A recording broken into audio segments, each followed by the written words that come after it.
What's up, Foundation? What's up, YouTube? It's your big partner, me, Cartoon One from East Side Avalon. It's story time. I'm back again. The village storyteller.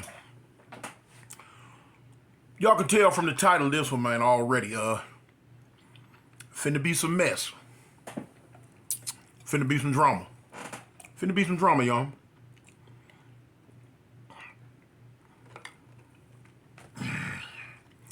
And I can let you know, I know already,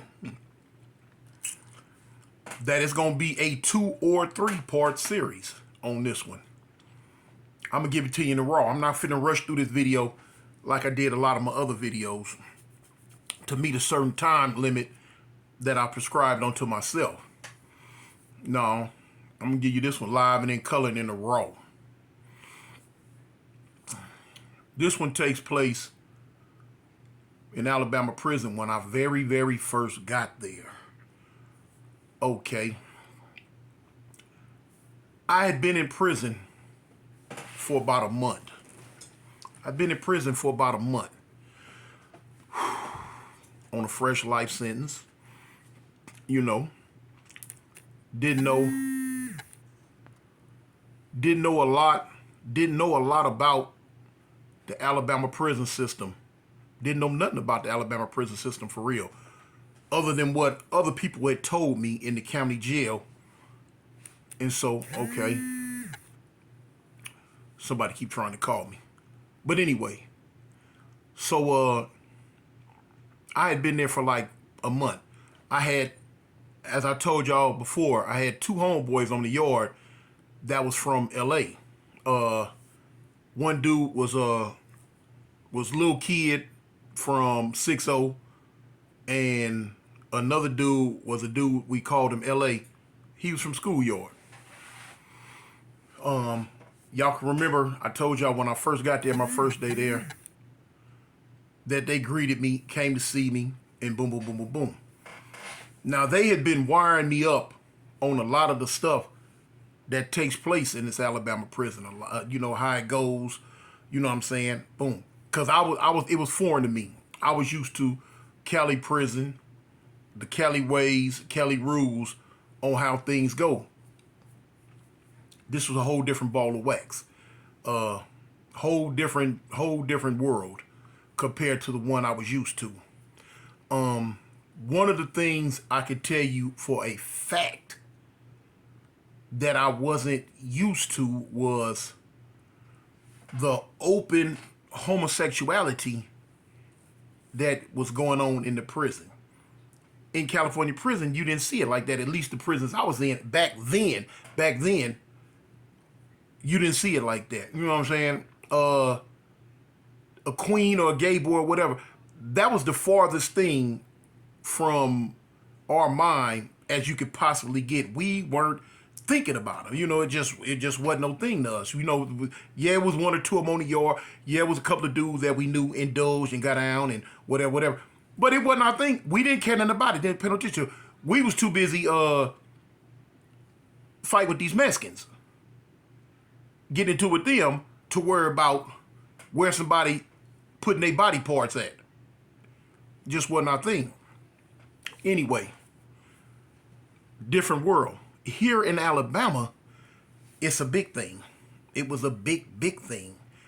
And unbeknownst to me, it was a dangerous thing.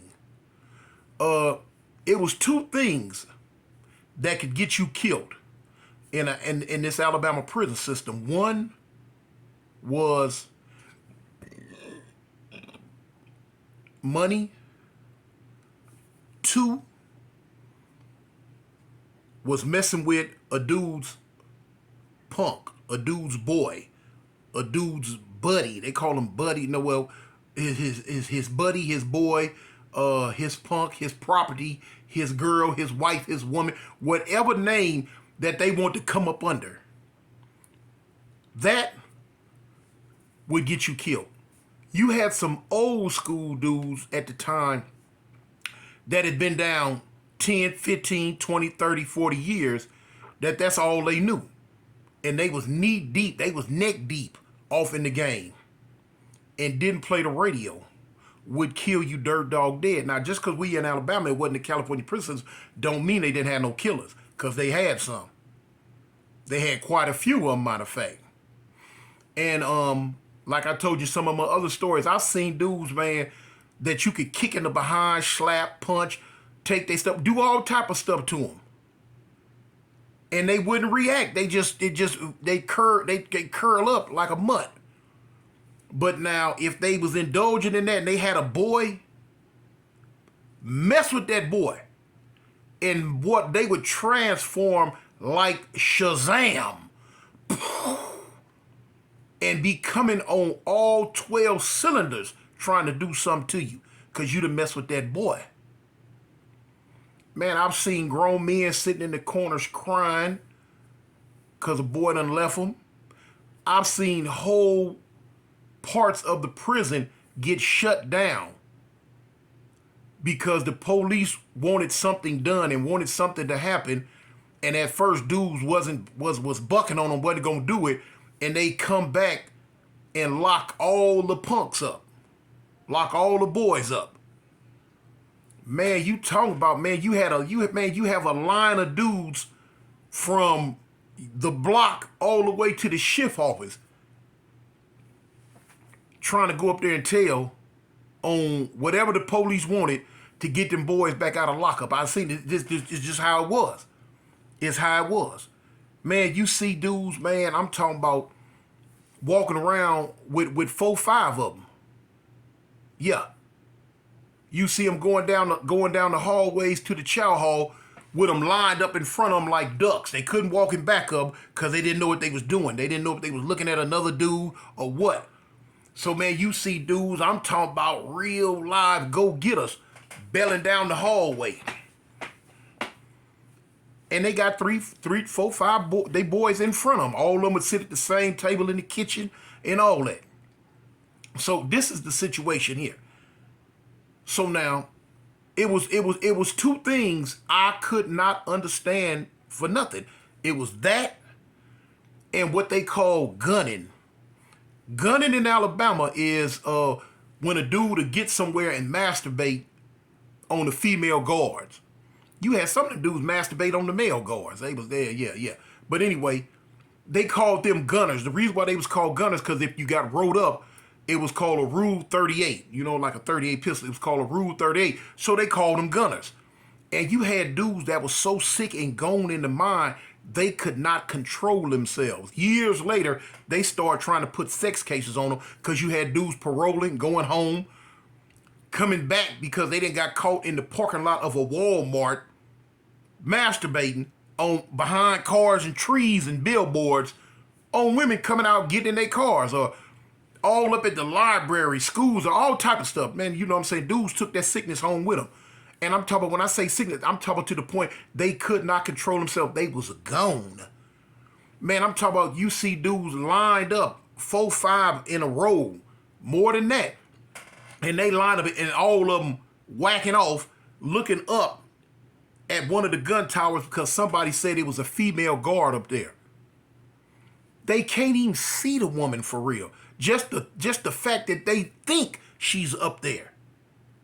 They lined up next to each other in a row with their stuff out, going to town.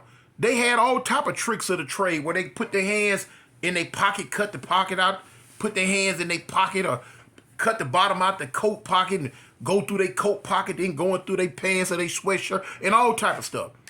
If you trying to walk past, they'll tell, oh, gun line in effect. They call that the gun line. The gunners are lined up, handling their business. And dudes respect. Dudes went the other way or whatever. And it might, and these gunners might be your homeboy, your partners. You know what I'm saying? Once you get so immersed in the sickness of the prison, you didn't even pay no attention to that no more. Oh, they just gunning. You know what I'm saying? I've had dudes in my cell where I done came back and went to go in the cell and the door cracked. And I don't see it crack because I'm coming from the back end. And when I shoot and pull the door open to go in, he got his eye on the door, looking down at the female officer in the cube, going to town on himself. And here it is. I done pulled up. Oh, Oh, my bad, big two. Wait a minute, hold on. Let me get myself right. I push the door up. I go on back to the day room. Because, I mean, it's them. That is what they do. Man, I messed around and stepped off into some mess one day. Now, true enough, especially back at this time, in my mind, I go for bad. I go for bad. You know what I'm saying? You know what I'm saying? In my mind, shoot, man, I know what I done been through in the California prison. So now here it is. I'm down here. And my way of thinking at the time, I'm like, what? These fools, man, they don't even know the half of what I'm about or what I've been, just thinking.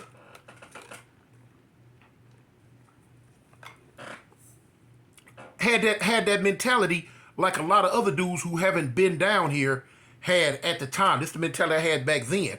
Man, these goddamn hillbillies better get out my way. Yeah, I know I ain't. Okay. But anyway, my thing was I didn't fool with the punks. I didn't talk to them. Didn't want nothing to do with them.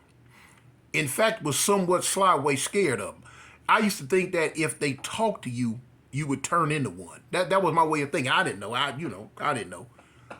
So I remember one day, I'm coming across the floor.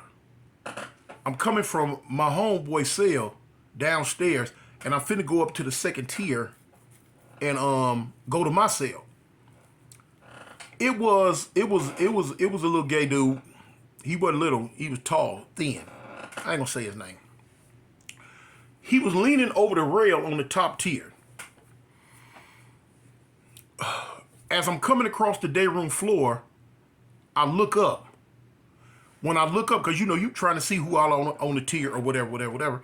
And I happened to look up, and when I looked up, he waved at me and said, hey, how you doing? Now, this stopped me in my tracks. I had never spoke to him before. I had never had any interactions, no nothing. You know what I'm saying? And I hadn't never acknowledged him or none of that. But now on this day, when I looked up there at him, he opted to wave and say, "Hey, how you doing?" I didn't like the fact that he was speaking to me. 2, I didn't like the fact that he waved at me. 3, I didn't like how his voice sounded when he said, "Hey, how you doing?" All type of stuff went through my mind, you know what I'm saying? Now, out his mouth, he said, "Hey, how you doing?" But in my mind, I heard was, "Ooh, yeah, ooh, I want you. I'm gonna do what?" Well, what? Now, y'all know the skin is tender. And I wasn't finna let one of them Sagoonies, tenderize it. What? Okay. I stop and I look, I'm like, what? Okay. I proceeded right on up the stairs. And when I with him, I say, "Man, check this out, fool. I don't know what's wrong with you, but I don't even get down like that." Pow! I fired on him.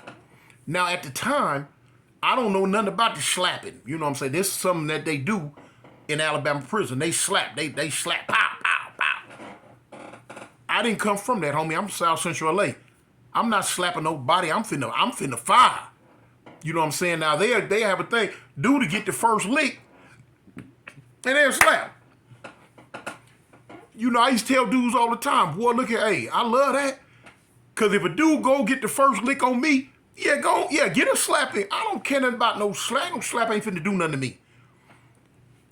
I'd rather for a dude to slap me than get that first lick with a balled up fist where he might can break some or knock me out. You know what I'm saying? Because ain't no slap finna break or knock nothing out on me. You ain't doing nothing but let me know I'm finna tear tail if you slap me. So anyway, when I come up on him, I fired. Boom! I said what I said. When I fired, I dropped him. So when I drop him, my back up, I'm like, "Hey, fool, check this out, man. Don't never say nothing to me. Don't never speak to me. Don't never say nothing to me."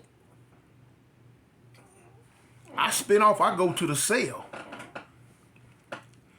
Now, I know y'all probably heard these commercials where on the commercial you might hear a meme. It might be a meme or a commercial where the dude say in the back, at this moment he realized he effed up.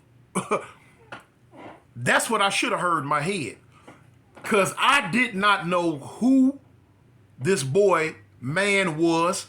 Didn't care, but I didn't know who his man was, and I didn't know the seriousness of what I had just done. I didn't. I hadn't been wired up on this part of the game yet. Now, if I would have been wired up, I would have followed protocol. And protocol was, if a boy do something wrong, you supposed to go to his man and tell his man, hey, look, homie, check this out. Your boy did this, this, this, and this. And the man gonna take care of it. If the boy owe you, the man gonna pay you. If the boy say something wrong to you, you tell the man gonna check the boy. You know what I'm saying? Whatever it is. If the boy in your seat or something, you let his man gonna take care of all that. I bypassed all of that and put these paws on his jaws, which is a major violation. Especially when one of them got a man that's a stomp down killer. And this happened to be one of them situations, y'all. He had a man that was a stomp down killer. Now, you know him, I'm a stomp down killer too. You feel me? If I can sit in the prison, in Cali prison, dealing with these Southern Mexicans all this time, you think I'm even thinking about what one of these fools way down here in Alabama talking about? I wasn't. But I learned. I wasn't. But I learned. So, you know, it was people out that seen it, was out and about.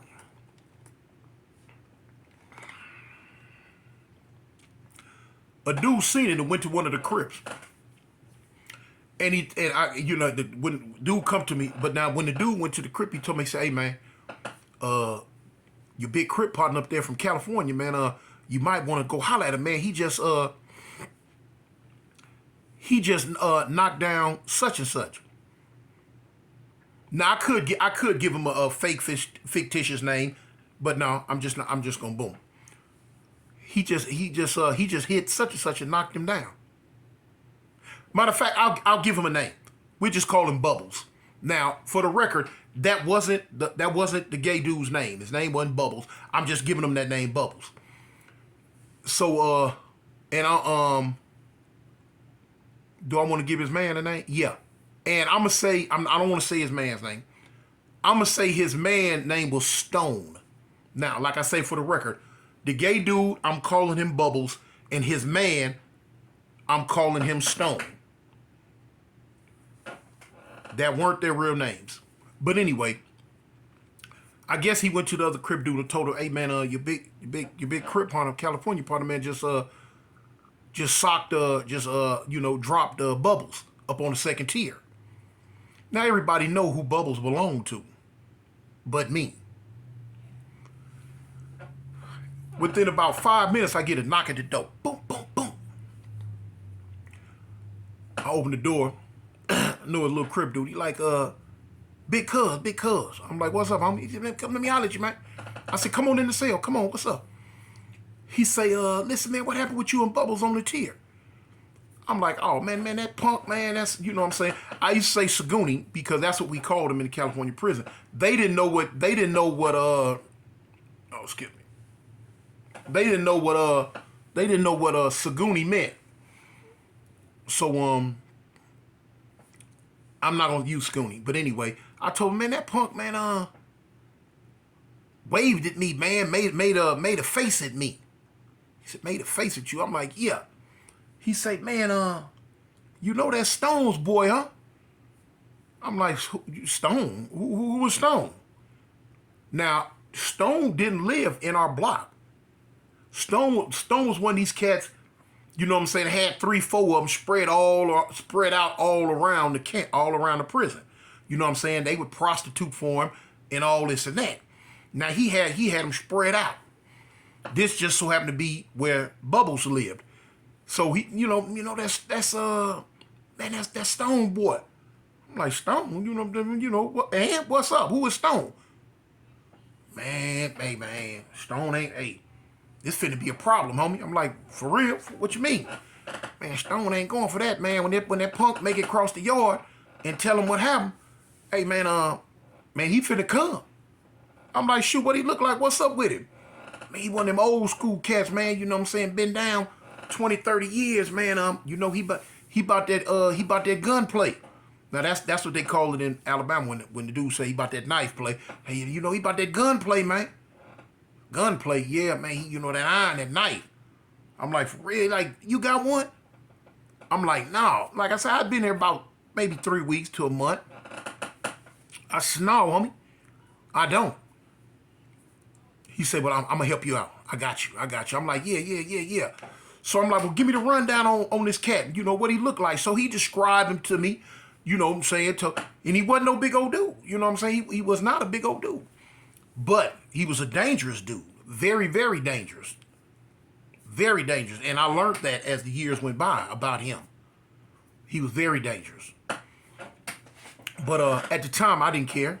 It didn't make me no difference. So a couple of other Crips that came up to the cell, they heard about it. Now, here it is. Bubbles done made it out the block. Bubbles gone. Bubbles on his way to tell Stone what done happened.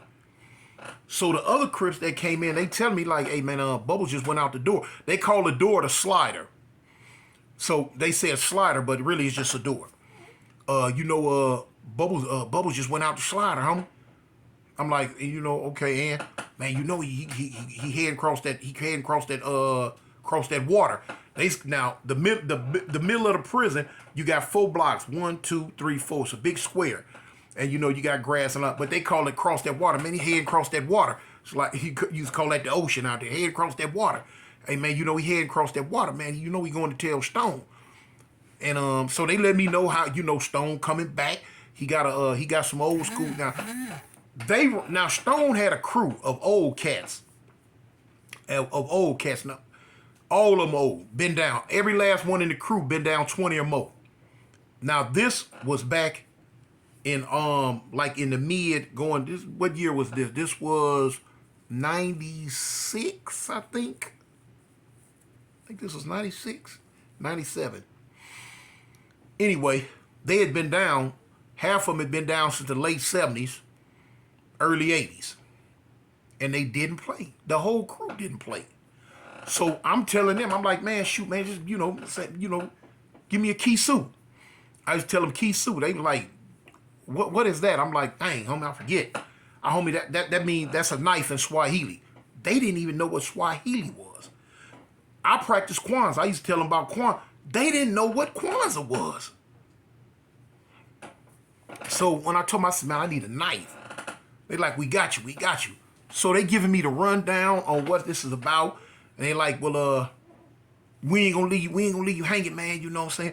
We're gonna try to, get ahead of this and blah, blah, blah. So, I gotta keep my, my so I'm like, man, you know what I'm saying? I don't care. So in my mind, I'm like, okay, this where I make my statement at. This where I let them know that, I ain't nothing to be played with. I ain't nothing scared about me, none of that. So boom, I get the knife. I'm like, shoot, man, a fool come over here tripping with me. I'm gonna send him to his maker. Yeah, I know. Of course. Okay. Now listen, this is the end of part 1. If y'all want me to go ahead and put part 2 out, man, I need 2,000 likes. I be having 8, 9, 10, 15,000 people look at my videos, but the likes ain't adding up. Y'all give me 2,000 likes, man, for me to come with the rest of it, homie. It's me, Cartoon 1, your partner, the village storyteller. I'm out.